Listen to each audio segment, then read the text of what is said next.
ہمارے آخری امام زیارت کے فرماتے ہیں سلام ہو اس پر جو نہ زین پہ تھا نہ زمین پہ تھا. ابھی میں نے آپ کی خدمت میں عرض کیا خدا آپ کو کسی غم میں نہ ڈالائے. سوال ہمیں سرکار سید الشہداء. ہاں عزیزوں، کل سفر کی 10ویں تاریخ ہمارے بہت سے علاقوں میں یہ تاریخ بی بی سکینہ کی شہادت کے طور پر منائی ہے. حسین کی وہ بیٹی جو اندھیرے قید خانے میں حسین پر روتے روتے ابھی اس سے پہلے کی مجلس میں عرض کر رہا تھا کہ بی بی سکینہ بابا کے سینے پر لیٹی ہوئی. یہ بی بی سکینہ اس وقت بابا کا جسم بھی ہے، بابا کا سر بھی ہے، لیکن جب رات ہوگی، سورج غروب ہو جائے گا، شام غریباں آ جائے گی، تو اس رات کو یہی بچی اپنے بابا کے قریب پہنچے. لیکن جب بیوی اپنے بابا سے ملاقات کرے گی تو عالم یہ ہوگا کہ جسم تو ہوگا مگر سر نہ ہوگا.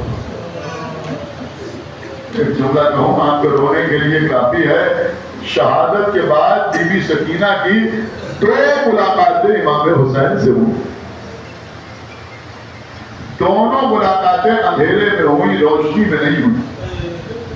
پہلی ملاقات شہادت کے بعد شام غریبہ میں ہوئی، دوسری ملاقات شام کے زندان میں ہوئی. یہاں بھی اندھیرا وہاں بھی اندھیرا. لیکن ایک جملہ کروں کہ دونوں ملاقاتوں میں فرق یہ تھا کہ شام غریبہ میں سکینہ بابا سے ملاقات کر رہی تھی تو جسم تھا مگر سر نہیں تھا، اور جب قید خانے میں ملاقات ہو رہی تھی تو سر تھا مگر جسم موجود تھا. خدا کو کسی وقت نہ رلائے سوائے ہمیں سرکار سید الشہداء کے. ہماری جان قربان بیوی جیوت وفات عزیزوں قید خانے شام، جب شام ہوتی تھی زندان تو بیوی قید خانے کے دروازے پہ آتی تھی. جب دیکھتی تھی کہ پرندے اڑتے ہوئے اپنے اپنے گھروں کی طرف جا رہے ہیں تو پوچھتی تھی پھوپھی اماں یہ پرندے کہاں جا رہے ہیں؟ تو بی بی زینب کہتی تھی بیٹی سکینہ یہ پرندے اپنے اپنے آشیانوں کی طرف جا رہے ہیں بسیرا لینے کے لیے. بچی اپنی پھوپھی کے پیروں سے لپٹ جاتی تھی. اے پھوپھی اماں کہ ہم کبھی وطن واپس آئے.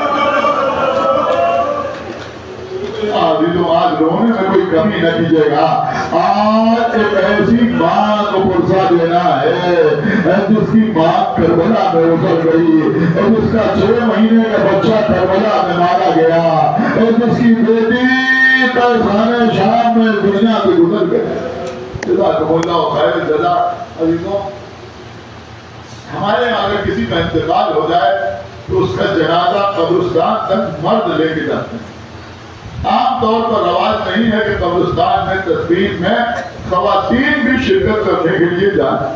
خواتین تو گھر ہی سے میت کو رخصت کر دیتی ہیں، مرد قبرستان تک لے کے آتے ہیں. ایک جملہ کہوں آپ کی خدمت میں، رونے کے لیے کافی ہے. غالباً میں نے 2 دن پہلے مجلس میں عرض کیا تھا کہ حسین بچے کا لاشا لے کے خیمے کے دروازے پہ آئے اور آنے کے بعد آواز دی ام رباب اپنے بچے کو لے لو. ام رباب سے پہلے سکینہ آ گئی. بابا آپ بھیا علی اصغر کو پانی پلا رہا ہے. بابا اے بابا میں بھی آپ پیاسے ہوں، مجھے بھی پانی پلا دیجئے. بہرحال ابا کا دامن ہٹا. ام رباب نے جو جملہ کہا یا بنیا امسر کا جنہار، اے علی اصغر تیرے جیسے بچے بھی نہیں کیے جاتے. حسین بچے کے لاشے کو لے کے پشت خیمہ پہ آئے. عمر اباب خیمے سے جھاگ کے دیکھ نہیں ہے. حسین علی اصغر کو دفن کر رہے ہیں بے کسی کے عالم میں، مظلومی کے عالم میں. ارے ہمارا سلام ہو عمر اباب پر. عمر اباب نے علی اصغر کو بھی دفن ہوتے ہوئے دیکھا. عزیزوں، جب قید خانہ شام میں حسین کی 4 برس کی بچی حسین کا روتے روتے مر گئی. شام کے لوگ قید خانہ شام کے باہر جمع ہو گئے.